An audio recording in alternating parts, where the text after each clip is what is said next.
ዓለማችን ሌላ አደገኛ የበደል አይነት ሊጋፈጣት ከደጃፏ ደርሷል።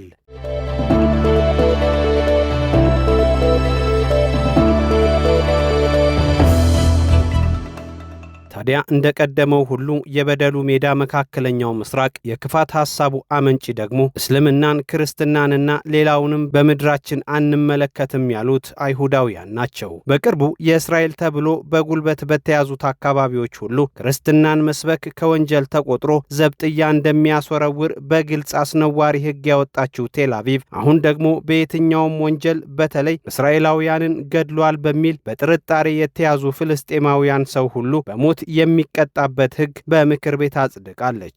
ይህንን ሕግ ለማጽደቅ በእስራኤል ፓርላማ ኔሴት ውስጥ ሰብአዊነትና የሰብአዊነት ተቃርኖ በከፍተኛ ሁኔታ ተሟግተዋል። በእርግጥ በእስራኤል አስተዳደር ውስጥ የፓርላማ ውሳኔ ተቀባይነትን ካጣ ዓመታት ተቆጥረዋል። የኔታንያሁ አስተዳዳሪነት ሕገ ወጡ ሰፈራ፣ የጋዛው እልቂት፣ የሶሪያ ድብደባ፣ ከሂዝቦላህ ጋር የሚደረገው የእልህ ጦርነት፣ ከአሜሪካ ጋር የተደረገው የአጥፊነት ወዳጅነትና ሌሎችም ጉዳዮች በፓርላማው ከፍተኛ ተቃውሞን ያስተናገዱ ጉዳዮች ናቸው። ይሁንና ከነጩ ቤተ መንግስት የሚመጣው የበደል መንፈስና በውስጥ ይህንን ክፋት ለማስተናገድ የተደለደለው የስሞትሪች የክፋት ሜዳ የፓርላማውን ሰብአዊነት ውጦታል። በዚህም በርካታ መልካም እሳቢዎች ታጥፈው ወደ ጥቁር የታሪክ ዶሴነት ተቀይረዋል።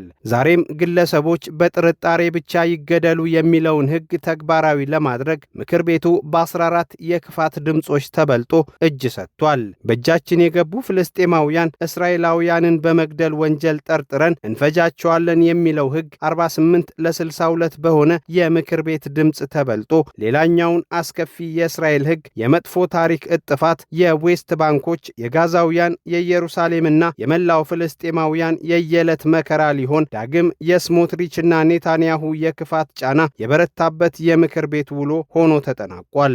ይህንን ሕግ አስመልክቶ ከቀናት በፊት ከባድ ማስጠንቀቂያዎችን ያስቀመጠው የአውሮፓ ህብረት ሰሚ ያገኘ አይመስልም። በተለይም የቀጠናው ተደራዳሪዎች ጀርመን፣ ፈረንሳይ፣ እንግሊዝና ጣሊያን አደገኛው የእስራኤል ሕግ ከመጽደቁ በፊት ከፍተኛ ተቃውሟቸውን አሰምተው ነበር።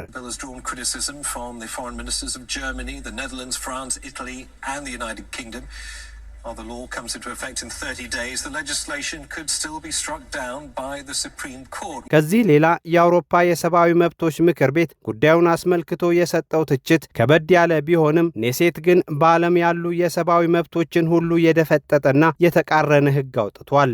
ሀገራቱ በጋራ ባወጡት መግለጫ ጉዳዩ እጅግ አሳሳቢና በቀጠናው ለሚፈጠረው ከባድ ቀውስ ተጨማሪ መንስኤ ይሆናል በሚል ስጋታቸውን አጋርተዋል። የአውሮፓ የሰብአዊ መብቶች ምክር ቤት ኃላፊ አላያን ባስሬት ሰጥተውት በነበረው አስተያየት እስራኤል ያሰበችው የሞት ቅጣት ሕግ አደገኛና በዓለም ያሉ የሰብአዊ መብቶችን የተመለከቱ ሕግጋትን የሚቃረን ስለመሆኑ ቢገልጹም የኔታንያሁ ምክር ቤት ግን አስፈሪውን ሕግ ከማጽደቅ ወደ ኋላ አላለም። ይህ ሕግ በእስር ቤቶቹ ሁሉ የሚፈጸሙትን ወንጀሎች ሕጋዊ ማድረግ እንጂ ቀደም ብሎም ተግባሩ ይፈጸም እንደነበር በርካቶች እየተናገሩ ነው። Palestinians have died because of abuse inside Israeli prisons. This bill only legislates their murder. That's according to their wording, of course. የእስራኤል አዲሱ ሕግ የአውሮፓውያኑን 1962 የአዶልፍ ሂትለርንና የአዶልፍ ኤችማንን መጥፎ ሥራ ያስታወሰ ሆኗል። የረቂቁ ሕግ ሆኖ መወሰን የሀገር ውስጥ ደህንነት ሚኒስትሩና የፋይናንስ ሚኒስትሩ ከነደጋፊዎቻቸው ወደ ፓርላማው መጠጥ ይዘው ገብተው እንዲያከብሩትና እንዲጨፍሩበት አድርጓቸዋል። The man behind the bill is far-right National Security Minister Itamar Ben-Gvir, seen celebrating with a bottle of champagne inside the chamber. ጉዳዩን ቀደም ብለው የተቃወሙና አዳዲስ ተቋማትና መንግስታት በዝምታ ማለፍ አልፈለጉም። እስራኤል ሕግ አድርጋ በያዘችው የምክር ቤት ስምምነት መሰረት ፍልስጤማውያንን እቀጣለሁ ማለቷን ተከትሎ በርካቶች የተቃውሞ ድምጻቸውን እያሰሙ ይገኛሉ።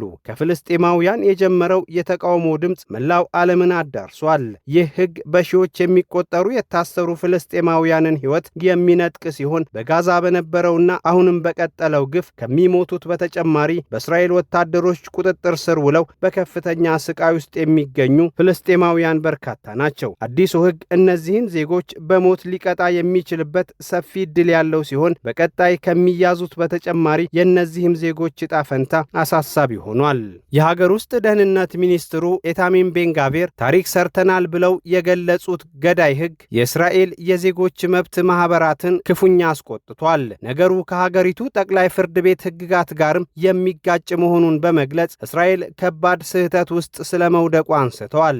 ጉዳዩን አደገኛ መስፋፋት ሲል የገለጸው የፍልስጤም መንግስት በውጭ ጉዳይ መስሪያ ቤቱ በኩል ክፉኛ ተችቶታል። ይህ ሕግ የእስራኤልን ፍጹም አምባገነንነት ያሳያል ያለው የፍልስጤም መንግስት መግደልን በሕግ ያስቀመጠ የመጀመሪያው አስተዳዳሪ ሲል የታሪክ ተወቃሽነቱን አንስቷል። ሕጉ በእስር ላይ ያሉ ፍልስጤማውያንን ለማስፈራራት፣ በዛ አካባቢ የሚኖሩ ዜጎችን ለማሸማቀቅና ለእስራኤል ሰፋሪዎች ደግሞ የፈለጉትን እንዲያደርጉ የሚፈቅድ ነው። ይህ ደግሞ በአካባቢው ተጨማሪ ቀውስ የሚፈጥር መሆኑን ማንም የሚረዳው ጉዳይ ነው። ይህንን አካሄድ ለመቀልበስ ዓለም አቀፉ ማህበረሰብ ጥረት እንዲያደርግ ሐማስ ጥሪ አቅርቧል። የተባበሩት መንግስታት ድርጅትና በስሩ ያሉ የሰብአዊ መብት ተሟጋች ተቋማት በሙሉ ጉዳዩን በከፍተኛ ሁኔታ የተቃወሙት ሲሆን ተግባራዊ እንዳይደረግም አጥብቀው ጠይቋል። የዚህ አይነት ሕግ ዓለም የምትመራበትን ሕግጋት የሚንድና አዲስ ወንጀልን የሚያለማምድ ሕጋዊ መሰል ሕገወጥ ተግባር ሲሉ ተቋማቱ በከፍተኛ ሁኔታ